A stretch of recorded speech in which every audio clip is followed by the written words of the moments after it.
Добар ден и поздрав од центарот на Европската унија, главниот град Брисел. Како што гледаме, завршува сценариото за разнебитување на Македонија и македонскиот народ со тоа што денеска, не знаеме дали денес или во наредните денови во собранието и покрај јасно изразената волја на македонскиот народ на референдумот и јасно изразениот бојкот да не постои, односно да се укине договорот од Преспа за преименување на македонската држава, сепак хунтата која е донесена во Македонија на власт, таа фашистичка власт која има само една задача, тоа е подуцена, но и дебело платена, остана неколку центри на длабоката држава во светот, сушност да го продадат македонското име и со тоа да го завршат проектот, односно македонското прашање, така наречено Македониче Цуштенде, уште од пред 200 години. Сушност, јасно е дека се она што не можеше Грција да го направи, а и некои други соседи кои не мислат добро на Република Македонија, сушност најдоа некои кои ќе се обидат и за среќа нема да успеат да го завршат однатре, односно да ја со имплозија внатре во државата да ја укинат. Гледаме дека денеска врвот на се и покрај тоа што над 1.200.000 македонски граѓани кажаа не со бојкот на референдумот за преименување на државата, премиерот, односно тој квинслинг на власт во Република Македонија, нуди, меѓу другото, буквално се, па и амнестија за собраниските настани од 27 април 2017 година. Тоа е буквално најгрозоморниот чин што можеше да го направи, бидејќи тој е истиот кој велеше досега дека всушност ВМРО ДПМН и актуелниот лидер на таа партија Христијан Мицкоски до последно инсистираат и бараат амнестија за настаните од 27 април, како и за сите од претходното раководство на ДПМН. Ова е буквално најгрозниот начин на шлехтање, на улизување кон македонската опозицијска партија, ако се знае дека 6 пратеници од актуелниот состав на ВМРО ДПМН и од коалицијата се обвинети за 27 април за тероризам, можете да замислите. И сега демек тие 6 да ги добијат на своја страна нудат амнестија. Луѓе, сваќате дека на 30 септември заврши вашата приказна. Република Македонија само овие денови да успее преку пратеничкиот состав на ВМРО ДПМН и коалицијата да се спаси од усвојување на уставните амандмани според договорот од Преспа и да нема над 80 пратеници, ја завршува одисејата на оваа квинслиншка фашистичка нацистичка власт која токму на луѓето 27 април им накалеми терористичко обвинение за тероризам, ги влечеше по притвори, ги малтретираше, ги уценуваше, ги понижуваше, ги психофизички малтретираше, како во притвори, така и во домашни притвори. Се разбира дека тие сега, ова е буквално грозоморно лицемерие, не можат да нудат никаква амнестија. Амнестијата ќе се случи кога, откако нема да се усвојат уставните амандмани, ќе мора да падне власта, ќе се распишат нови избори, а на тие колку и да се надеваат дека ќе може да крадат, со минимум пржинска влада, нека не трае ни 100 дена, бидејќи тоа ги плаши најмногу, ќе заврши можноста за нова кражба на гласовите и на предвремените парламентарни избори ќе дојде нова структура која не само што нема да ги процесуира тие терористички обвиненија против луѓето, патриотите, уставобранителите од 27 април, ќе го поништи, се разбира тоа судење, но ќе поведе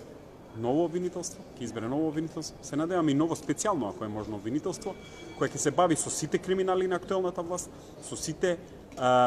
кредитирања на нивните синчиња и керки за да студираат со наши пари во странство, со сите можни украдени тендери на семејствата на вице-премиерот и на вицето на премиерот во актуелната власт, со сите убиства кои тие ги нарачаа и ги изведоа само со цел ликвидирање на делот останатото подземје кој не е под контрола на оваа фашистичка власт, буквално со сите криминали, но и верувајте, со криминалите на специјалното јавно обвинителство кое гледаме дека денеска е последниот бастион преку кој се обидуваат да го уценат, понижат и се разбира превртат како пратеничкиот состав, така и дел од слободомислечкиот граѓански општествен сектор во Република Македонија. Затоа сакам да го убедам повторно да не паѓате на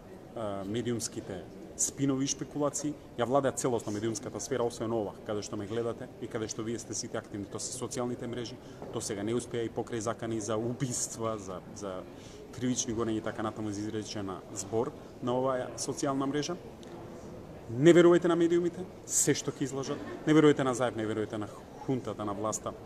не верувајте ништо. ќе заврши ова, имаме децидно уверување страна на пратениците на ВМРО ДПМН и коалицијата за подобра Македонија дека нема да ги гласат уставните измени. Тие имаат интерес да не поминат затоа што ВМРО ДПМН, ако некој од овој пратенички состав од нивните редови го направи тоа и им обезбеди двотретинско мнозинство на фашистите на власт, освен што ќе им овозможи дополнителни најмалку 2 години да обстојуваат и да ја плячкосуваат Република Македонија, да ја преименуваат, да ја распарчуваат, да ја даваат незината историја на соседи, традиција на кој како стигне култура, па и македонската земја почва, но и подземните води. Исто така, ќе спречат и кривично гонење час поскоро за овие криминалци на власт во Република Македонија. Затоа, свесни сме и тие се свесни дека пратеничкиот состав на ВМРО ДПМН за среќа е хоmoген, за среќа не може, бидејќи македонскиот народ не им ја даде таа дозвола на 30 септември, не излегувајќи масовно на референдумот, избојкотирајќи преименување на државата,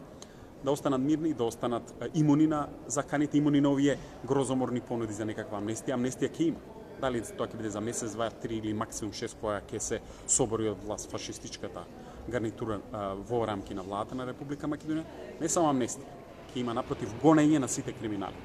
Всушност, во едно од моите обраќања ви кажав пред референдумот дека не треба да се верува ниту на евроатлантската бирократија и таа буквално збирштина која дојде да го поддржи референдумот, кој во изминатиот период и покрај неуспехот на референдумот дури го мотивираше Заев да купува уценува пратеници цел да дојде до двотретинско мнозинство. Имено вчера на изборите во најголемата, една од најбогатите германски сојузни република во рамки на Сојузна Германија во Баварија, крахираше коалицијата на Ангела Меркел. Тоа значи дека во наредните денови и недели паѓа од власт и Ангела Меркел. Американскиот претседател Трамп кажа дека е веќе незадоволен од работата на Джеймс Матис, кој исто така дојде да не убедува дека треба да се преименуваме,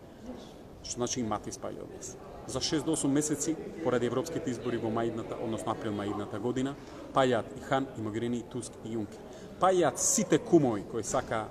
на сила, на брзина да не преименуваат и да не го откорнат коренот кој не поврзува со илјадници години на назад, бидејќи ние сме македонци и пред Христа. Токму затоа не треба да паѓаме на провокации, треба да се издржи овој период. Буквално ќе брутализираат што е можно се повеќе, а потоа нека трае уште една недела ако сакаат, или може и денеска ќе заврши со неизгласување на уставните измени. Потоа доаѓа на ред да ја урнеме хунтата, редовни односно вонредни парламентарни избори, ќе се обидуваат да ги крадат, ние нема да дозволиме, ќе вложат и покрај досега вложените 200 милиони евра, како странски така наши пари, да не укинат, нема да успеат, а со тоа и да се обезбедат нови 4 години на власт, нема да успеат, така да се издржиме уште малце. Доаѓаат нови ветришта, како од тука од западот, се разбира така и внатре во Република Македонија, а сите овие наскоро ќе ги гледаме како што и ви најавив, како со лисици на рацете излегуваат од своите канцелари, од своите удобни места и домови, прескапо платени домови, како да го одлежат она што му го правеа на македонскиот народ, плячка, оценување, рекет и се она што е пропишано, а што е спротивно на кривичниот закон во Република Македонија. Да сме живи и здрави, наскоро следува нивен пат и ослободување целосно слобода на Република Македонија. Ве поздравувам.